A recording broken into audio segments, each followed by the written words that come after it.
Good afternoon, everybody. I'm Rolene Marks. This is the Israel Brief, where you guys join me every Monday to Thursday and we take a look at those top stories making headlines. And as the Israel Brief is growing, so we are having more features added to our show. So a little later, I will reveal who the majority of you voted the Mensch and the moron of the week. So put your thinking caps on and let's think of who our Mensch and our moron will be for next week. And of course, we have the viewer favorite, which is the audience question. As always, the Israel Brief is brought to you in conjunction with these guys, Lay of the Land, and more information about where you can find our work a little later in the show. So gather around, bring your coffee, your gin and tonic. As I've said before, no judgment here. The world is upside down. Whatever you need, I don't judge. And let's take a look at those top stories. It is day 391 since the start of Israel's war with Hamas in Gaza. It is day 390 since the start of hostilities from Hezbollah in Lebanon. But for 391 days, 101 hostages have been held captive in the Gaza Strip. Let's take a look at the latest developments around that. A Hamas official announced earlier today that Hamas would not be accepting any kind of terms for a 30-day ceasefire. Now, over the last couple of days, negotiations resumed in Doha and included the CIA head, William Burns, as well as the Mossad chief, David Barnea, and the Prime Minister of Qatar, Mohammed Al Thani. As I mentioned a few times this week, Egypt put forward their proposal, which would see a 2-day truce for the release of 4 hostages. Now, the Mossad chief put forward a proposal that would see a 30-day cessation of violence and the release of between 11 to 14 hostages. This has been absolutely rejected by Hamas, who've said their position is clear. They want a permanent end to the war and for those evacuated from their homes in northern Gaza to be able to return. Nothing is mentioned from Hamas' side about the hostages. So for all those out there on campuses, into the street, in the media, in Hollywood, all saying ceasefire now, just for the record, look who it is that yet again is refusing a ceasefire. Now, if you recall, just 2 weeks ago when Yahya Sinwar, the Hamas leader, was eliminated in the Gaza Strip, the Prime Minister Benjamin Netanyahu, said that hand over the hostages. We will give immunity to anybody who hands over our hostages. If you hand over our hostages, the war can end tomorrow. And this sentiment was also echoed by the former CEO of SodaStream. You guys all know SodaStream, the gadget that makes the fizzy water. Very, very good for the environment and for employment in Israel. But the former CEO offered $100,000 to anyone who returned a hostage alive. That offer was open until Erev Simchat Torah, which was last week, Wednesday, and nobody came forward. So I guess this goes to show where the sentiments are lying in the Gaza Strip, or if Hamas are preventing the release of any of the hostages. But time is running out. We need them home immediately. Many of you will be familiar with the far-left newspaper Haaretz. Now, it's a big bone of contention here in Israel because they are not just critical of the government, which everybody is. It's the national sport here in Israel, no matter what side you sit on or who the government is. But Haaretz take any criticism to a whole new level. In fact, many people often complain to me, how does Israel even allow Haaretz to operate? And the answer is simple. We are a democracy, and we will allow for all opinions, all voices, whether we like them or not. However, earlier today, the Director General of the Ministry for Diaspora Affairs, along with the Bedouin Authority, sent a letter to the CEO of Haaretz ending or suspending all existing agreements with the newspaper. The reason for this, they say, is comments made by Haaretz officials saying that Israel is enforcing apartheid on the Palestinians. Now, anyone like me who grew up in South Africa, grew up in the years of apartheid, know that this is not just a profound insult to the people of South Africa, the victims of apartheid, but is patently untrue. Haaretz have been an issue since the 7th of October as well, putting out fallacious and absolutely fictional stories, including accusations that Israeli tanks fired at, or rather Israeli helicopters killed some of the Nova Festival survivors, which is patently untrue and has been disproven time and time again. The allegation of a tank firing a shell into a house in Kibbutz Be'eri has been explained by the army, and there were no civilian casualties in that exchange. That is in the IDF's report on Kibbutz Be'eri and their failures to come to the aid of the kibbutzim on the 7th of October. That is in the public domain. You can read that on the IDF website. So the Director General of the Ministry of Diaspora Affairs called Haaretz a major driver of the campaign for the delegitimization of the State of Israel. And just on a personal note to Haaretz and their editor-in-chief, I grew up during apartheid, and let me tell you something. Any newspaper or publication that offered a dissenting opinion to the government of the time, either those editors were jailed and faced harassment, or the newspaper was shut down. So don't make those comments here, because you clearly don't know anything about what you're talking about. Let's take a look at what's happening north. And is Hezbollah prepared to retreat north of the Litani River? This is one of the requirements of UN Resolution 1701, which you've heard me speaking about a lot on the Israel Brief. But this has been reported by Lebanese media site MTV. I don't think to be confused with the MTV of music television. MTV, which is aligned with opponents of Hezbollah, who have said that it is believed that Hezbollah will agree to move north of the Litani.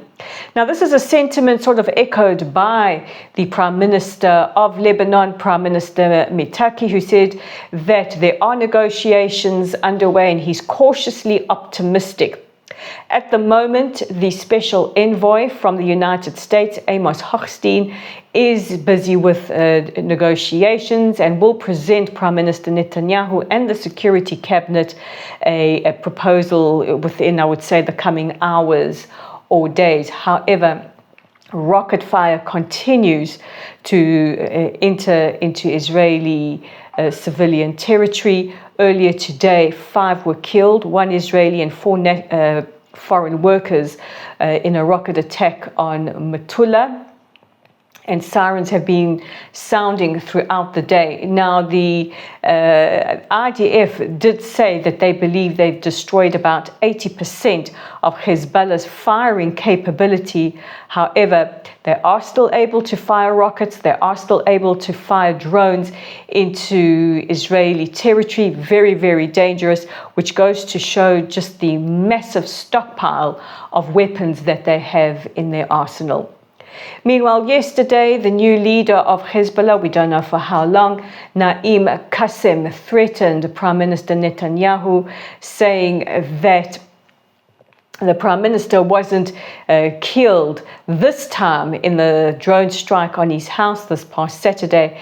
However, he says maybe he will be killed in the future by an Israeli who objects to something he has said in a speech.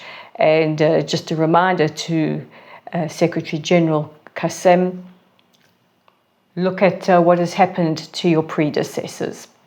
And finally, let's end on some good news. And the French court has overturned a ban on Israeli military companies from participating at a military expo in France. If you recall, just several weeks ago, President Macron called for an arms embargo on Israel and disinvited 12 Israeli companies who were due to participate. Now, the courts have ruled this a breach of the Equality Act, and the companies may still attend and present at the expo. Foreign Minister Israel Katz has welcomed the decision of the courts and applauded all of those who pushed for it. Right, so before we announce the Mensch and moron, let's get into the question of the day, and it comes from Diane in New York, who says, why doesn't America and others understand Israel is fighting for the free world? Brilliant comment. So I'll tell you what my belief is. My belief is that, first of all, we are in an election year. And of course, here on the Israel Brief, we are non-partisan. We do not support or endorse any particular candidate in any election or any political party anywhere in the world, including here in Israel.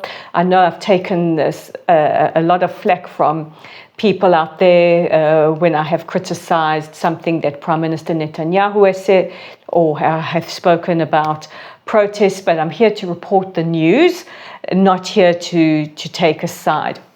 I think, first of all, we're in an election year. Second of all, I think that world leaders are pandering to certain bases within their constituency, be it the far left or be it the growing Muslim communities. I'm going to say that quite honestly out there, we've certainly seen it in the election campaigns in the UK, in the US and other places around the world. And third of all, I think that they do. I think that there's one thing that we have said to the world, and there's another thing that might be said behind closed doors. I do think militaries in the US and allied countries understand exactly what we're going through. I think they understand exactly what we're going through because they faced it themselves with ISIS, with Al-Qaeda, and with various others. But I also think that we are seeing an incredible weakness come from the Western world. Policies of appeasement don't work. We saw that in the Second World War. We saw that in the Cold War. Appeasement doesn't work. The only way to be strong is a show of strength. And many people say, you know, we want de-escalation. We want de-escalation in our conflict with Hezbollah and with Hamas. De-escalation doesn't win wars. Unfortunately, force wins wars, and that changes the equation. You cannot appease terrorists like Hamas and Hezbollah because there will not be any change of the equation. There will only be a next time. So while we hear a lot of conflicting language from world powers, we know the people out there understand what we are going through. And that brings me to our Mensch and moron of the week, because our Mensch of the week, and I've had many different contenders. Somebody recommended Jonathan Conricus, the former IDF spokesperson, who I think is a Mensch not just this week, is a Mensch every week. Another recommended Floyd Mayweather, absolutely worthy.